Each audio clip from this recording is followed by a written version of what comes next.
அண்மை செய்தி, நீட் தேர்வை ரத்து செய்ய கோரி தமிழக காங்கிரஸ் கமிட்டி சார்பில் சென்னையில் தற்பொழுது போராட்டம் நடைபெற்று வருகிறது. காட்சிகள் வெளியாகியிருக்கிறது. அண்மை செய்தியாக நாம் பார்த்துக் கொண்டிருக்கிறோம். சென்னை சைதாப்பேட்டை பகுதியில் நீட் தேர்வை ரத்து செய்ய கோரி தற்பொழுது காங்கிரஸ் சார்பில் போராட்டம் நடைபெற்று வருகிறது. இதுகுறித்த கூடுதல் விவரங்களை செய்தியாளர் யோகேஸ்வரன் வழங்க நாம் கேட்கலாம். வணக்கம் யோகேஸ்வரன், கூடுதல் விவரங்கள் சொல்லுங்க. வணக்கம். சென்னை சைதாப்பேட்டையில் உள்ள பனைகள் மாளிகை அருகே தமிழ்நாடு இளைஞர் காங்கிரஸ் சார்பில் நீட் தேர்வுக்கு எதிராக கண்டன ஆர்ப்பாட்டம் மற்றும் ஆளுநர் மாளிகை பேரணி நடைபெற்றது. இந்த போராட்டத்தில் 100க்கும் மேற்பட்ட போலீசார் பாதுகாப்பு பணியில் ஈடுபட்டிருந்தனர். அப்போது இடையில் வைக்கப்பட்டிருந்த பேரிக்காடு ஆகியவற்றின் மீது இளைஞர் காங்கிரஸ் நிர்வாகிகள் மற்றும் அவர்கள் ஏறிய அந்த பகுதியில் மிகவும் பரபரப்பான சூழலை ஏற்படுத்தினர். இதையடுத்து போராட்டத்தில் ஈடுபட்டவர்களை போலீசார் குண்டுக்கட்டாக கைது செய்து தற்போது வருகின்றனர். அது மட்டுமின்றி அவர்களை தனியார் மண்டபத்துக்கு அழைத்து செல்லவும் ஏற்பாடுகள் செய்யப்பட்டிருக்கிறது. இதனால் இப்பகுதியில் பரபரப்பான சூழல் நிலவி வருகிறது. நீட் தேர்வுக்கு எதிராக இந்த காங்கிரஸ் கமிட்டி சேர்ந்தவர்கள் தற்போது போராட்டம் நடத்தி வருகின்றனர். அதே போல நீட் தேர்வு வினாத்தாள் கசிவு இந்த நீட் தேர்வு வினாத்தாள் கசிவில் மத்திய கல்வித்துறை அமைச்சர் தர்மேந்திர பிரதான் அவர்களுக்கு உடன்பாடு இருக்கிறது எனவும் அவரை உடனடியாக ராஜினாமா செய்ய வேண்டும் என்ற முன்னிட்ட கோரிக்கைகளை முன்வைத்து தற்போது இவர்கள் இந்த ஆர்ப்பாட்டத்தில் ஈடுபட்டனர். அது மட்டுமின்றி இடையிலேயே செய்தியாளர் சந்தித்தை பேசிய துணைமை செயலாளர் தற்போது பேசுகையில், நாங்கள் தேர்தலை சந்திக்க தயாராக இருக்கிறோம் என திமுக சட்டமன்ற உறுப்பினர்கள் ராஜினாமா செய்து கொண்டு மீண்டும் தேர்தலை சந்திக்க தயாரா என்று தற்போது கேள்வி எழுப்பியிருக்கிறார். குறிப்பாக உதயநிதி ஸ்டாலின் மீண்டும் சேப்பாக்கம் தொகுதியில் போட்டியிட தயாரா என்று அவர் கேள்வி எழுப்பியிருக்கிறார். ஏற்கனவே நேற்று நடைபெற்ற திமுக பொதுக்குழு கூட்டத்தில் ராகுல் காந்திக்கு அப்பகுதியில் எதிராக முழக்கமிட்டிருந்தனர். அதை கண்டித்தும், அதாவது ராகுல் காந்திக்கு எதிராக முழக்கமிடுவது கண்டிக்கத்தக்கது என்றும், காங்கிரஸ் கட்சியும் அதன் தலைவர்களை குறிவைத்து பேசுவதையும் திமுக இளைஞரணி தற்போது உடனடியாக நிறுத்த வேண்டும் என்றும், இல்லையெனில் அதற்கான அரசியல் எதிர்வினைகளை தொடர்ந்து எங்கள் தரப்பிலிருந்து வெளியிடப்படும் என்று அவர்கள் தெரிவித்துள்ளனர். அதன் பின்னர் தற்போது இந்த போராட்டத்தில் ஈடுபட்டு தற்போது கைதாகி இருக்கின்றனர். இதனால் இப்பகுதியில் மிகவும் பரபரப்பான ஒரு சூழல் தற்போது ஏற்பட்டு வருகிறது.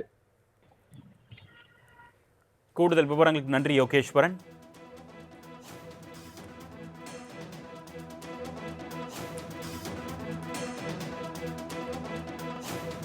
அண்மை செய்தி, நீட் தேர்வை ரத்து செய்ய கோரி தமிழக காங்கிரஸ் கமிட்டி சார்பில் சென்னையில் தற்பொழுது போராட்டம் நடைபெற்று வருகிறது. காட்சிகள் வெளியாகியிருக்கிறது. அண்மை செய்தியாக நாம் பார்த்துக் கொண்டிருக்கிறோம்.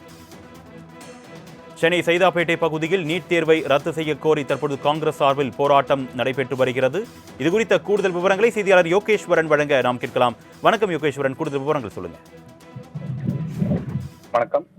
சென்னை சைதாப்பேட்டையில் உள்ள பனைகள் மாளிகை அருகே தமிழ்நாடு இளைஞர் காங்கிரஸ் சார்பில் நீட் தேர்வுக்கு எதிராக கண்டன ஆர்ப்பாட்டம் மற்றும் ஆளுநர் மாளிகை பேரணி நடைபெற்றது.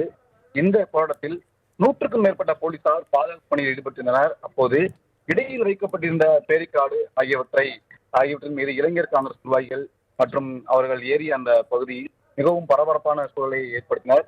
இதையடுத்து போராட்டத்தில் ஈடுபட்டவர்களை போலீசார் குண்டுக்கட்டாக கைது செய்து தற்போது வருகின்றனர். அது மட்டுமின்றி அவர்களை தனியார் மண்டபத்துக்கு அழைத்து செல்லவும் ஏற்பாடுகள் செய்யப்பட்டிருக்கிறது. இதனால் இப்பகுதியில் பரபரப்பான சூழல் நிலவி வருகிறது. நீட் தேர்வுக்கு எதிராக இந்த காங்கிரஸ் கமிட்டி சேர்ந்தவர்கள் தற்போது போராட்டம் நடத்தி வருகின்றனர். அதே போல நீட் தேர்வு வினாத்தாள் கசிவு இந்த நீட் தேர்வு வினாத்தாள் கசிவில் மத்திய கல்வித்துறை அமைச்சர் தர்மேந்திர பிரதான் அவர்களுக்கு உடன்பாடு இருக்கிறது எனவும் அவரை உடனடியாக ராஜினாமா செய்ய வேண்டும் என்ற முன்னிட்ட கோரிக்கைகளை முன்வைத்து தற்போது இவர்கள் இந்த ஆர்ப்பாட்டத்தில் ஈடுபட்டனர். அது மட்டுமின்றி இடையிலேயே செய்தியாளர் சந்தித்தை பேசிய துணைமை செயலாளர் தற்போது பேசுகையில், நாங்கள் தேர்தலை சந்திக்க தயாராக இருக்கிறோம் என திமுக சட்டமன்ற உறுப்பினர்கள் ராஜினாமா செய்து கொண்டு மீண்டும் தேர்தலை சந்திக்க தயாரா என்று தற்போது கேள்வி எழுப்பியிருக்கிறார். குறிப்பாக உதயநிதி ஸ்டாலின் மீண்டும் சேப்பாக்கம் தொகுதியில் போட்டியிட தயாரா என்று அவர் கேள்வி எழுப்பியிருக்கிறார். ஏற்கனவே நேற்று நடைபெற்ற திமுக பொதுக்குழு கூட்டத்தில் ராகுல் காந்திக்கு அப்பகுதியில் எதிராக முழக்கமிட்டிருந்தனர். அதை கண்டித்தும், அதாவது ராகுல் காந்திக்கு எதிராக முழக்கமிடுவது கண்டிக்கத்தக்கது என்றும், காங்கிரஸ் கட்சியும் அதன் தலைவர்களை குறிவைத்து பேசுவதையும் திமுக இளைஞரணி தற்போது உடனடியாக நிறுத்த வேண்டும் என்றும், இல்லையெனில் அதற்கான அரசியல் எதிர்வினைகளை தொடர்ந்து எங்கள் தரப்பிலிருந்து வெளியிடப்படும் என்று அவர்கள் தெரிவித்துள்ளனர். அதன் பின்னர் தற்போது இந்த போராட்டத்தில் ஈடுபட்டு தற்போது கைதாகி இருக்கின்றனர். இதனால் இப்பகுதியில் மிகவும் பரபரப்பான ஒரு சூழல் தற்போது ஏற்பட்டு வருகிறது. கூடுதல் விவரங்களுக்கு நன்றி யோகேஸ்வரன்.